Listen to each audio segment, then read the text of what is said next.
Okay, we're back now on our topic forgiveness with Miranda Chanel, our therapist and social worker. So I'm just gonna let her dive right on in. Okay.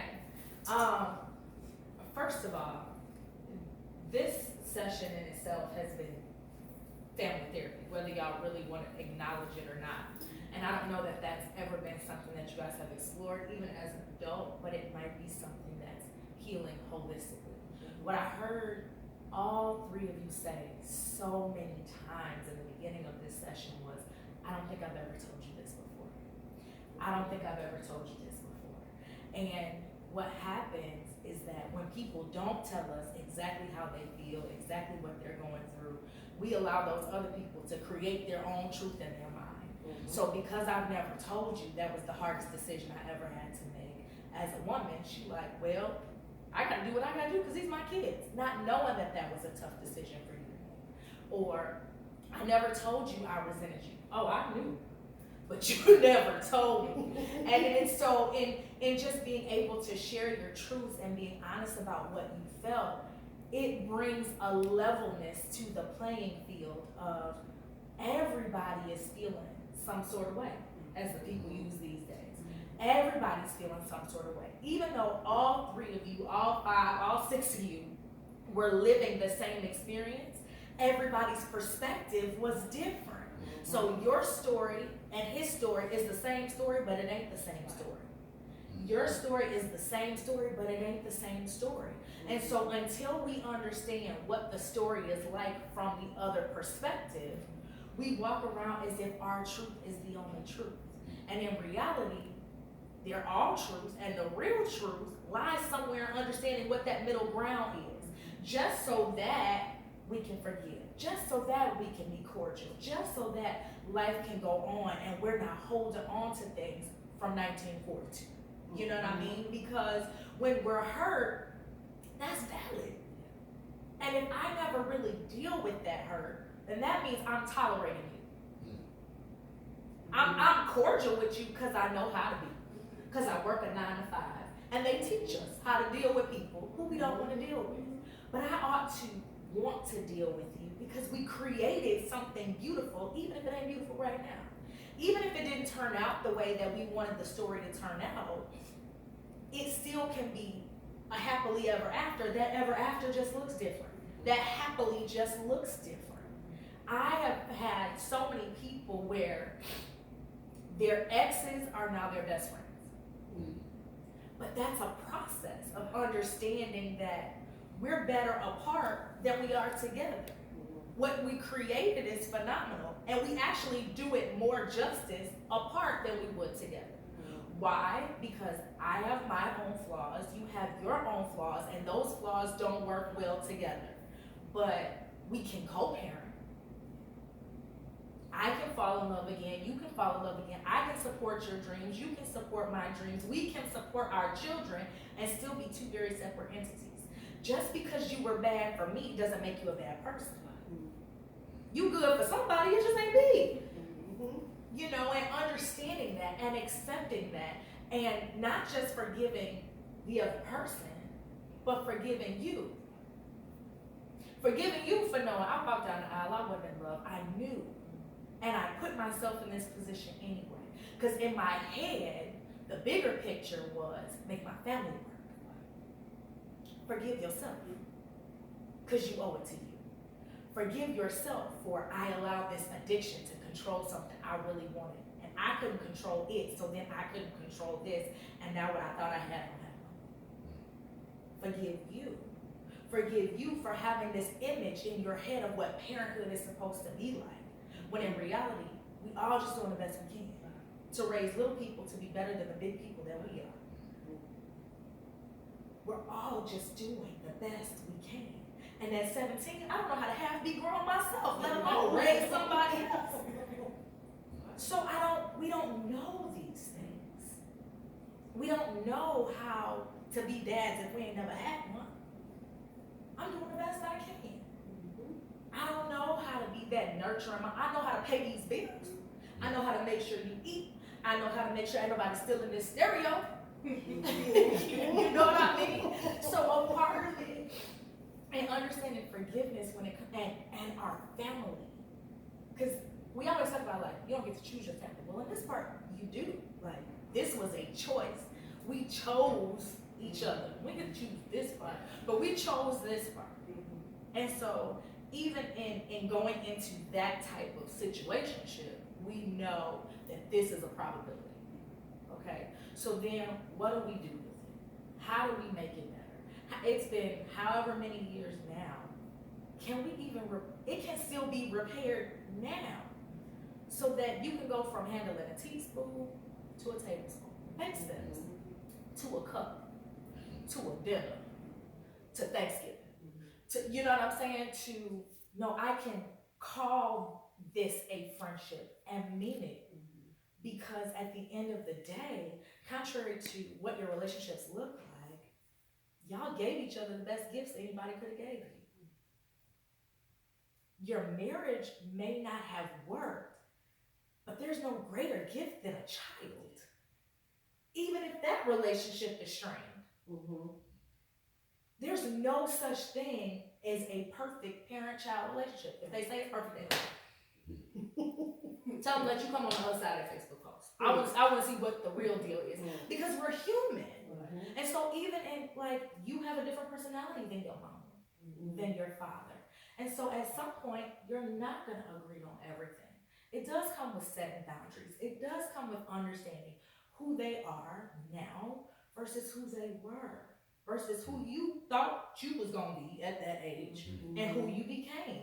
All of those different factors play a part in this. But this, even in walking into it with the anxiety and the apprehension of, we're not gonna have that conversation today, says that you can have it. That you have created a space that's safe enough for you to say, I've never said this before, but I need you to hear it. I apologize every day for that, but I've never apologized for this. And what I saw watching multiple times was, which suggested that another door opened that you had put a lock on. I'm locking this door, because don't nobody know how I feel. But you also didn't know what those emotions were on the other side either. So to allow each other to say, hey, this was my truth. And I'm sorry if my truth caused your truth to be painful. I forgive me first. And now maybe you can forgive me so that we can create a unit that's going to be beneficial. There are people that wish they still had their parents to be able to say, I resented you at this point in time. You know how many people put their parents in the ground saying, I was mad? Yeah. How many people put their exes in the ground still angry? Because they couldn't even handle the teaspoon. You know what I'm saying? No, I don't want a teaspoon. I don't want to sip. Don't sneeze over here. I don't want the residue. You know what I mean? But we just have to get to a point, especially in Black families. This is a cultural issue. I could do this by myself. But you weren't created to do this by yourself. Women were created to be a helpmate. Now, regardless of what that helpmate looked like, that was your perspective, but you were still the helpmate even though he was bringing home the check. He was still the head of the household because he was running the household. It's not about finances. It's not about how many letters you got at the end of your name. It's about, can I make my familial unit work for the benefit of my family? And y'all did that. Now, other things may have come up that may have shaken up those dice a little bit. But the bottom line was, y'all were figuring it out, in love or out. And we have to get to a place where we understand that I can love you and not be in love with you. I can be friends with you, we can co-parent, and I can be in love with somebody else, and it can still be beneficial to the unit.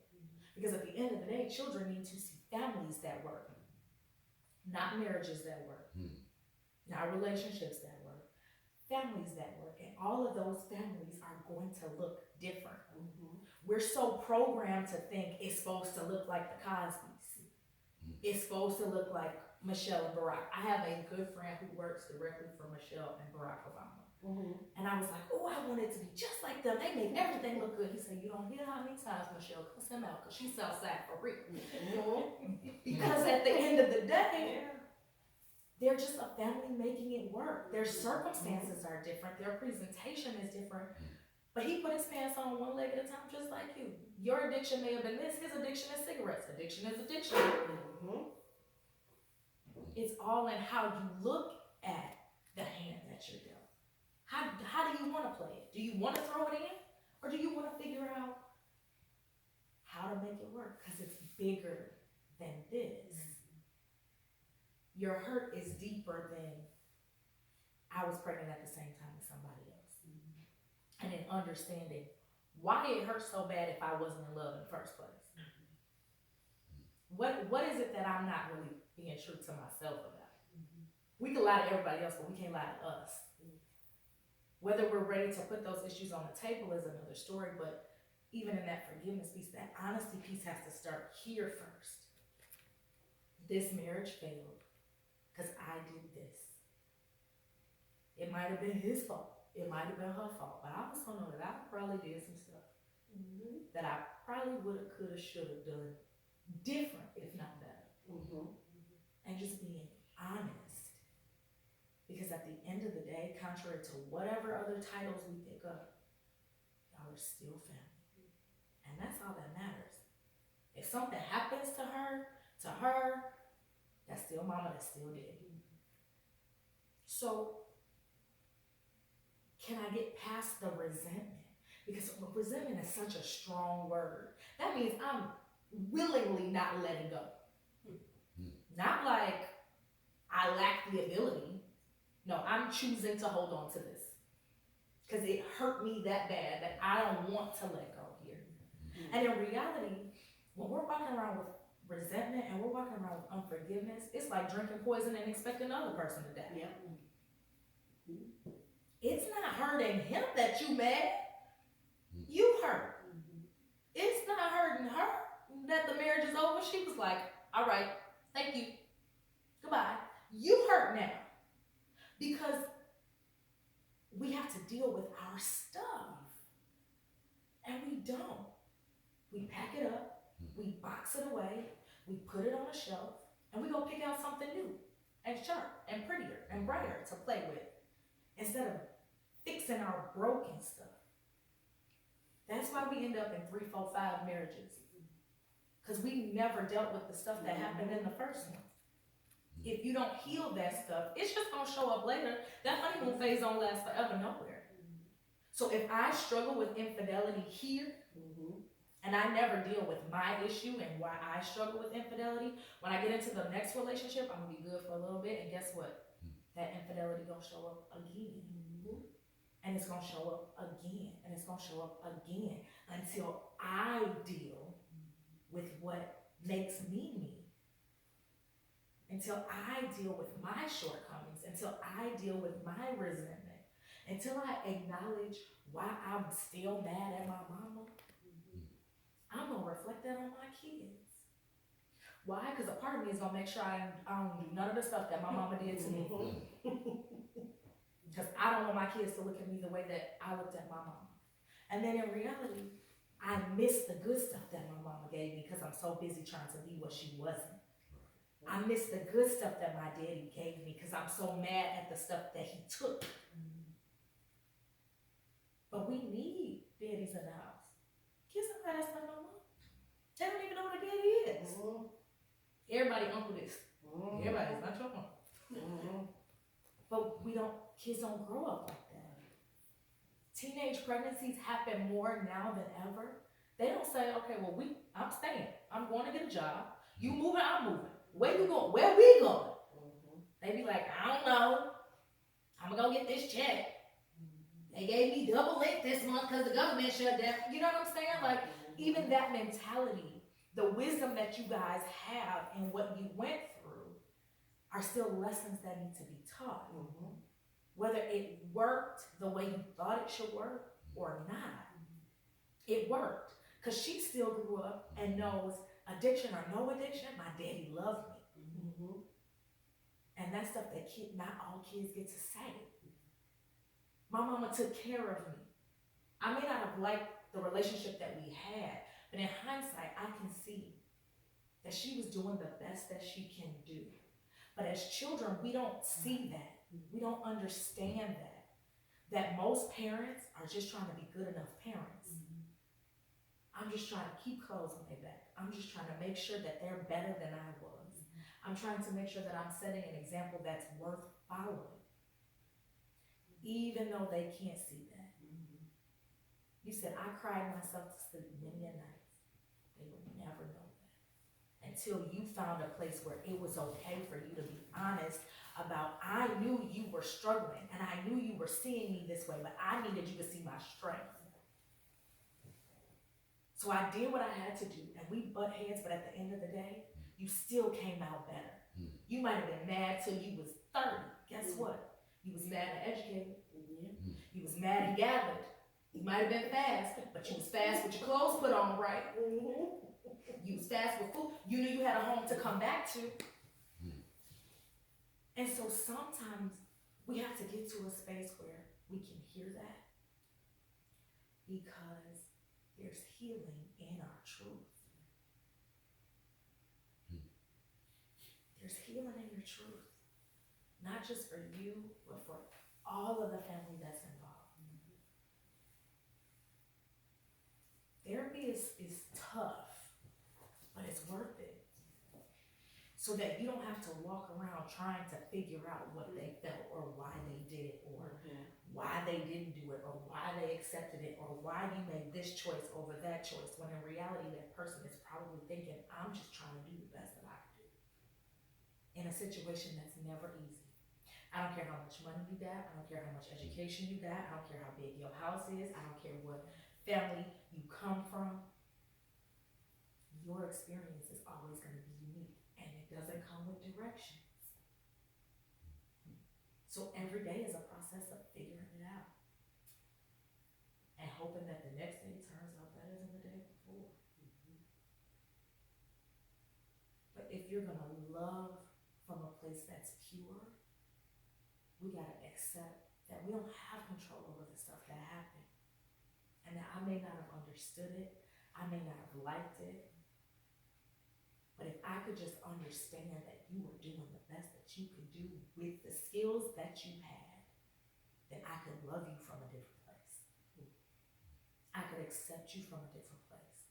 And I could begin to forgive you for the things that I just flat out don't want to forgive you for. Not for you, but for me. Well, thank you, Miranda. This is really helping us today. And I really want to thank my parents, Teresa and Andrew, because I know this was hard. We had our conversation in the kitchen about how far you gonna go and what I'm gonna talk about. So thank you for being open, transparent, honest, and I just want to say to everyone out there, continue to practice understanding and knowing that everybody is starting from somewhere. And that no one comes into the world knowing how to do something. We all have to learn from our mistakes and be trained in some instances on how to be successful. So have a little sympathy and compassion and empathy for everyone. Thank you again for tuning in to Underneath the Hat. I'm your host, Cherie Simmons, with Miranda Chanel, Teresa Jackson, and Andrew Boyd Sr. We'll see you again.